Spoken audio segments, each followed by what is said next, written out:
How are you doing this morning? I'm doing good. How are you? I'm doing well, man. Good to talk to you. Are you in New York today?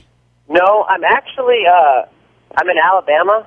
What are you doing? What are you doing in Alabama? My wife is from Alabama, and we've been down here for a while, kind of just hanging out with the family down here. And at this exact moment, I'm in my mother-in-law's closet.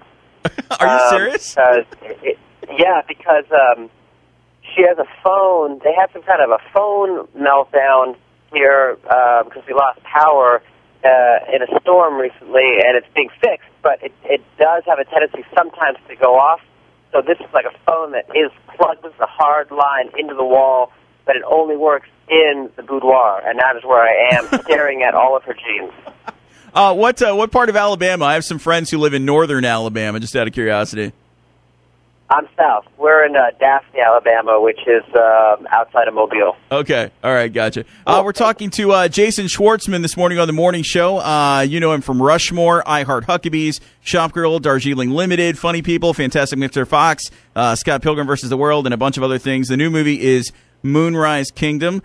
Jason, tell us a little bit about this movie. I know it's another Wes Anderson movie, but tell us what it's about. It's about these two young kids. They're 12.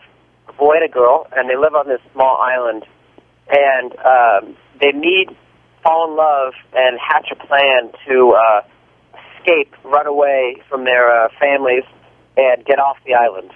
And, chaos and adventure ensues when, the girl's parents, played by Frances McDormand and Bill Murray, and Edward Norton, who is the boy's scout leader. He's a scout.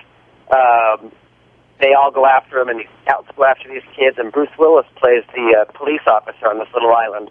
And he goes after him, and Harvey Keitel's in it. And it's really not only an adventure, comedy, fun movie, but it does really kind of hit the nostalgic feeling of, being 12 and falling in love with someone and thinking you could go run away and have a life with someone like that. It's a great movie. When you run down the list of some of the other people in this movie, it is an impressive list. And Bill Murray, of course, to the list that you just mentioned. Is there anybody in that list, someone that maybe you hadn't worked with before, but you were most excited to work with on this movie? Well, I fortunately, because I love them, I didn't get to work with any of the adults in the movie. I'm working with kids because they're trying to get to me so I can get them off the island. Yeah. And you look at the poster and it's got all these awesome actors, and I am sort of bummed that I didn't get to work with Bruce Willis or Edward Norton, though I met them and they're so cool. But I would say them or Frances McDormand. I would have loved to have worked with because I think she is so awesome. We're talking to Jason Schwartzman. He's in the new movie Moonrise Kingdom. When you work with child actors like the kids who play the scouts in this movie or some other films you've done, when you work with child actors, does it take you back to when you were a teenager and you were getting ready to make Rushmore? Do you reflect on that at all when you work with other kid actors? Well, when I did Rushmore, I was 17. And, I had never acted before, and I was super nervous. But it's weird, to be honest, I'm sitting there on the set with these 11- and 12-year-olds, and I'm trying to, in my mind, I'm like, oh, man, they must be freaked out, because I know how freaked out I was. And I'm like, how's it going, you guys okay? And they're like, yeah, everything's fine. And I'm like, no, but are you scared? It's scary. No, it's pretty great. They seem to be, way more well-adjusted and relaxed than I was. I was, freaking out. I mean, granted, I had never acted, and I was my whole life turned around very quickly, but, and these people have been wanting to do this. They've been trained for this. But these are, some pretty precocious 11 and 12-year-olds. It was insane, honestly, how, comfortable they were. They were so comfortable that they made me freaked out. You were, though you started as a teenager in Rushmore, you were pretty much, I think, destined to do this kind of thing. I had known this before, but I had forgotten about it until I was looking at some stuff last night. That you come from such an entertainment-based family with Sofia Coppola and I think Nicolas Cage. Are they your cousins? Would they be your cousins? Yes, sir. And your mom is Talia Shire, who people will know from the Godfather movies, and for me, she's always going to be Adrian from the Rocky films. Yeah. How was that? Like, were you a fan of the Rocky movies? Did you have any concept at that age, like that your mom was in these movies?